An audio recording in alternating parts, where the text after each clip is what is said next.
Date of issue, December 22, 2014. Yes po, nasa ikaw na po. Tama po ba? Mm. At hindi po si Vice President Sara Duterte ang Vice President ng mga panahon na yun. Tama po ba? Yes po. Pero na-liquidate po ba yan? That's the question. That's the question to ICFAO actually because yun po ang pinapakita ko lang sa inyo is nagkaroon po ng confidential funds ang Office of the Vice President noong 2014 issued.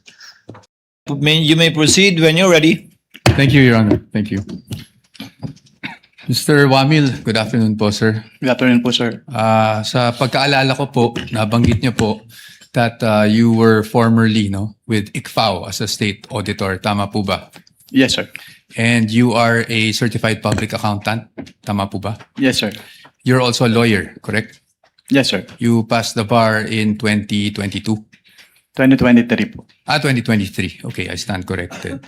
And Mr. Wamil, you also testified yesterday during your direct examination that you were part of the team that audited the OVP and DepEd confidential funds. Is that correct?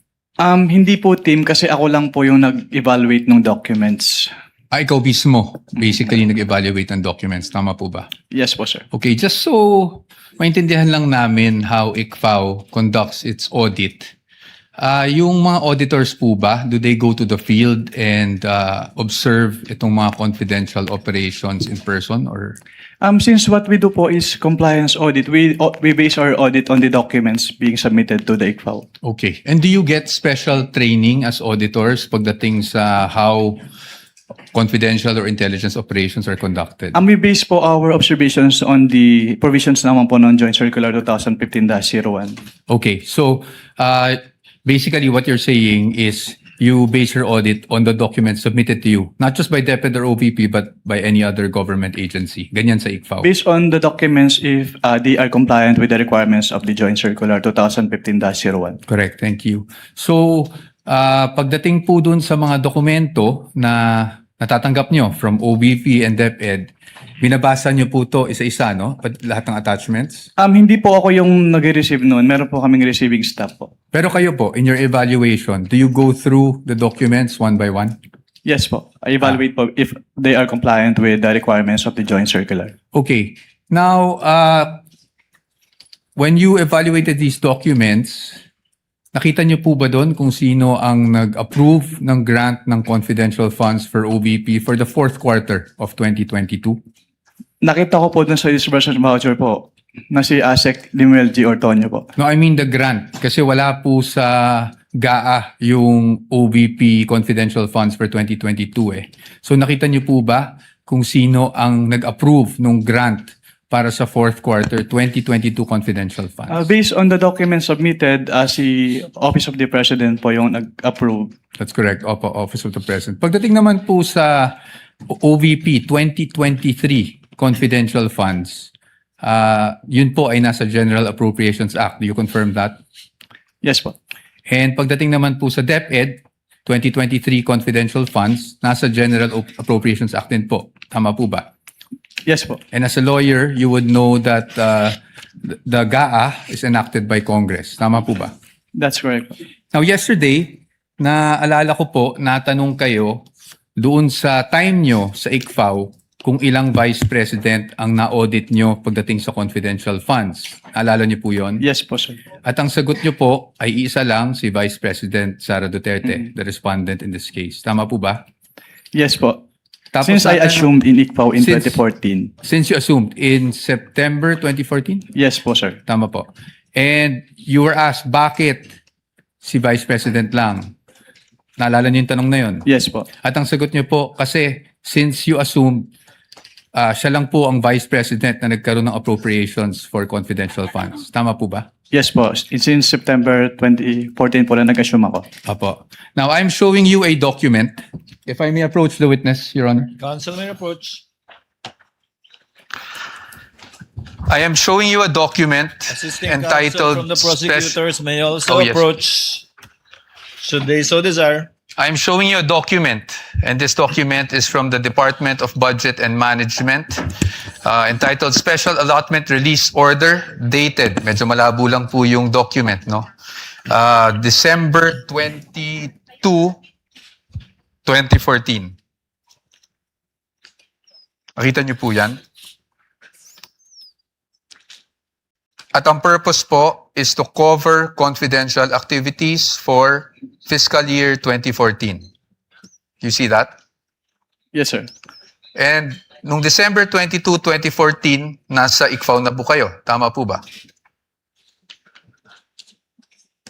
Anong period po yan, sir? We have a clear here po. Date of issue, December 22, 2014. Yes po, nasa ikaw na po. Tama po ba? Mm. At hindi po si Vice President Sara Duterte ang Vice President ng mga panahon na yun. Tama po ba? Yes po. Pero na-liquidate po ba yan? That's the question. That's the question to ICFAO actually because yun po yung, ang pinapakita ko lang sa inyo is nagkaroon po ng confidential funds. Ang Office of the Vice President noong 2014 issued December 22, 2014.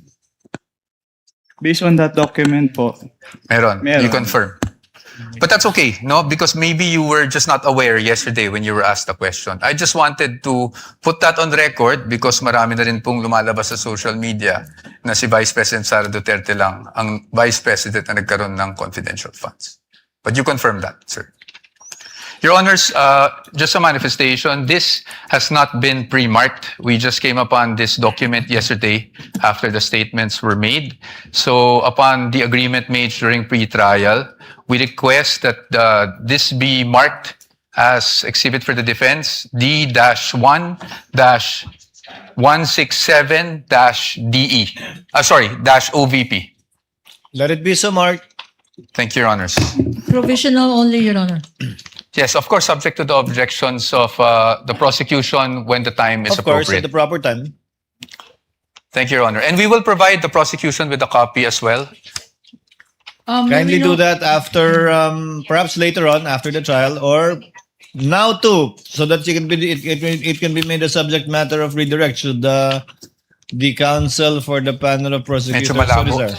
I can give you Photocopy. just a photo. We would like to manifest that this is just a printout, Your Honor, and a photocopy that we retrieved from the Office of the Vice President. Noted. Okay. Ito, bibigyan ba natin to? Okay, hindi na. Okay. Anyway, Mr. Witness, nung pinag-aaralan ko yung nature ng confidential funds, may mga issuances akong nakita aside from yung JC 2015-01 na parating yung nami-mention kahapon and today. And that is COA Circular 92-985. Yun po ba ay familiar sa inyo?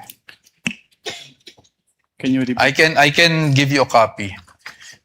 Your Honor, I am giving the witness a copy of a document entitled Commission on Audit Circular Number 92-385 dated October 21, 1992. For the reference of the court, this was marked as Exhibit D-1-155. Naalala po ba ninyo yung document na yan or familiar po ba kayo sa document na yan? Witness is perusing the document, Your Honors. Noted. If assisting counsel would like to also from the prosecution.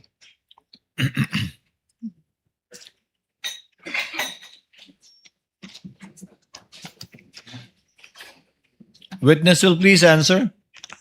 Are you familiar with that document? I am not familiar po with that document. Okay. That's okay. Meron lang po ditong whereas clauses. I won't ask you about the entire document anyway. Meron lang po ditong whereas clauses on the first page. Can you see that, Mr. Witness? Whereas clauses. I would just want you to read the fourth whereas clause. Ito pa. Ma'am, you want to come here so you'd have a better view. Just the fourth whereas clause. Can you please read that out loud for the record? Attorney Kapunan, it's also flashed on the screen. Para mahirap. Whereas these intelligence and confidential activities by their very nature are highly sensitive and confidential operations or missions, the details of which cannot be divulged without posing a threat to national security or to the success of the mission. Can you please read the next whereas as well? Thank you. Whereas as now being required, the submission of receipts, bills, or commercial invoices in support of disbursements from this fund or rental or of safe houses, purchase of meals or supplies, and other expenses might create a leak of information that may threaten the confidentiality of the intelligence operations, endanger the lives and the safety of the agents and employees of the government agencies, and result to a failure of the mission. And just the next two whereas clauses na lang po para hindi na po tayo humaba. Whereas in many instances, it is impractical and sometimes impossible to obtain such receipts, bills, or commercial invoices during intelligence operations. Whereas by its very nature, the use of confidential intelligence and or confidential funds requires an approach allowing more flexibility in intelligence operations. Thank you, Mr. Witness.